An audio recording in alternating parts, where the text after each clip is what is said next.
안녕하세요. 오늘도 시청해주셔서 감사합니다. 제가 어렸을 때는 일본에서 자랐다 보니 애니를 좀 많이 보기는 했었는데 애니 덕후는 아니라서 성인이 되면서 자연스럽게 안 보게 됐었거든요. 그나마 저의 10대에서 30대를 함께 한 건 원피스 정도밖에 없었는데 진격의 거인을 스타트로 다시금 애니의 매력에 흠뻑 빠지게 됐습니다. 진격의 거인이랑 귀멸의 칼날은 제가 예전에 언급도 했고 다루기도 해서 코스프레 모였다가라네 그 외에 다른 애니를 소개할까 합니다. 첫 번째는 약속의 네버랜드, 약속의 네버랜드입니다. 고아원에서 자라는 아이들에게 일어나는 이야기를 다뤘는데요. 혈연 관계가 아닌데도 실제 형제자매처럼 사이가 좋고 훈훈한 모습을 보여줍니다. 아이들은 그들을 케어하는 이자베라를 마마라 부르며 잘 따르고 평화로운 나날을 보내요. 그런데 특수한 훈련이랄까? 어떤 시험을 주기적으로 보고 거기서 우수한 성적을 받은 아이들은 12세까지 고아원에 있게 됩니다. 하지만 이 시험을 보는 특별한 이유가 있었던 거죠. 주인공 에마, 노만, 레이는 그 끔찍한 비밀과 고아원의 존재 이유에 대해 알게 되며 아이들을 데리고 고아원을 탈출할 계획을 세웁니다. 반전에 반전이 계속돼서 정말 빨려 들어갈 듯이 봤던 기억이 납니다. 여기서 에마가 하는 대사가 굉장히 오랫동안 기억에 남았는데요. 지유 때 나한테 우츠쿠시쿠 가고쿠난다로. 자유란 어쩜 이리도 아름답고 가혹할까? 저도 개인적으로 철학적인 생각을 하게 만드는 애니를 좋아하다 보니까 그런 의미에서도 재밌게 봤던 것 같습니다.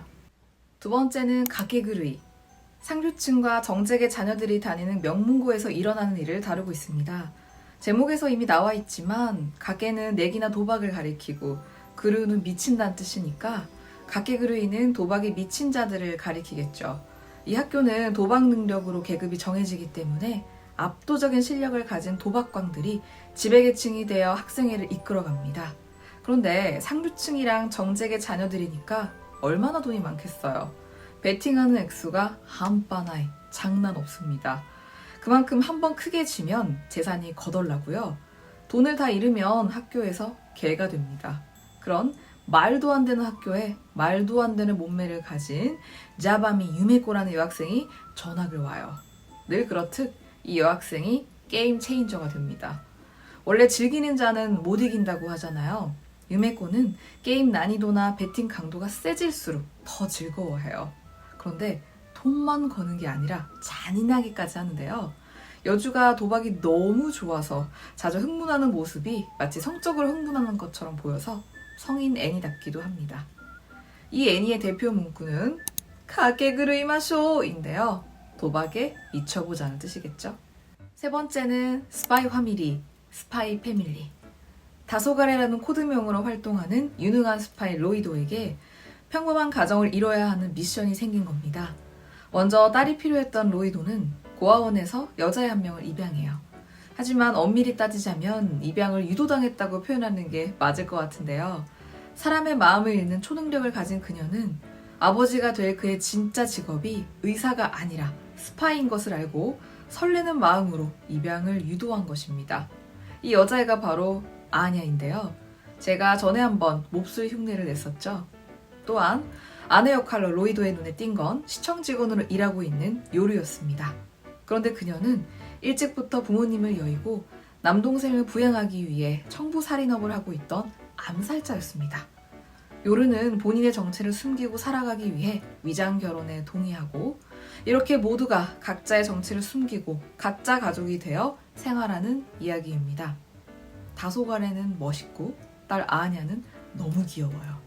여기 나오는 대사 하나를 꼽자면 역시나 아냐의 와크와크가 아닐까 합니다. 아냐가 구사하는 말은 일본어를 배우는 단계인 학습자들에게 혼란을 줄 수 있지만 귀에 쏙쏙 박히는 편이니 참고해주세요. 네 번째는 젠소우만, 체인소맨. 악마와 인간이 공존하는 세상. 소년 덴지는 죽은 아버지의 빚을 갚기 위해 체인소인 포타치의 힘을 빌려 악마를 죽이는 데빌런터로 근근히 살아갑니다. 그러던 어느 날 이를 알선해주던 야쿠자에게 속아 좀비 악마에게 살해당해요. 그런데 그 순간 포타치가 넨지에게 네 꿈을 보여달라며 그의 심장이 되더니 부활하게 됩니다. 그는 체인소 악마로 변신하는 힘을 얻게 되고 공안에서 일하는 마키마에게 이끌려 공안 본부에서 악마를 퇴치하는 데빌런터로 일하게 됩니다. 거기서 같은 목적을 가진 동료들과 함께 싸우는 과정에서 벌어지는 일들이 그려지는데 험악하고 잔인한 세상이지만 그 속에서 하나씩 자라나는 낸지의 소소한 꿈들이 인간의 본능을 잘 표현하고 있는 것 같아 개인적으로 흥미로웠습니다. 세계관이 독특한데 묘하게 끌리고요. 주변인들의 강력한 추천으로 보게 됐는데 왜 그렇게들 빨리 보라고 했는지 알 것 같습니다. 푸짐한 아침 식사를 먹는 게 꿈이었던 낸지가 그걸 이루고 나서는 여자 가슴을 만지는 걸 목표로 삼게 되는데 이때 악마랑 싸우면서 뱉는 대사가 개인적으로 굉장히 여운이 남습니다. 누구든 자기 꿈을 무시당하면 기분 나쁘지 않겠습니까? 5번째는 사마타임 랜다, 썸머타임 랜더. 남주인 아지로 신페이는 소꿉친구였던 고훈의 우시오의 장례식에 참석하기 위해 고향 와카야마의 히도가시마에 돌아옵니다. 참고로 와카야마갱은 실제 지명인데요. 히도가시마는 작품에서 만든 섬입니다. 갑작스런 친구의 죽음을 받아들이기도 힘든 신페이에게 그의 친구는 우시오에게 타살의 흔적이 보여 사고사가 아닌 것 같다는 그런 충격적인 얘기를 전합니다. 그는 그날 일어난 일을 알아보던 중 카게, 그림자의 존재를 알게 되고 도플갱어처럼 본인과 똑같이 생긴 그 그림자라는 존재와 맞닥뜨리게 되면 곧 죽음을 맞이한다는 믿기지 않는 소문을 듣습니다. 그렇게 오래전부터 섬에서 일어나고 있는 불가사의한 일을 파헤치는 가운데 신페이에게 타임슬립을 반복하는 능력이 있다는 사실을 알게 됩니다. 과거로 돌아가 그림자가 더 이상 힘을 쓰지 못하도록 잘못된 부분을 바로잡으려 애쓰는 과정에서 자꾸만 반전이 계속돼요. 이 애니의 대표 멘트는 뭐니 해도 후간시로. 여기서 후강, 부감은 높은 곳에서 아래를 내려다보는 걸 뜻합니다. 사물의 일부가 아닌 전체를 보라는 의미로 쓰이는데요. 이성적인 판단이 필요할 때 신페이가 자주 내뱉는 대사입니다. 이 작품도 보다가 멈추기가 좀 힘들었고요. 제가 가장 최근에 본 애니입니다.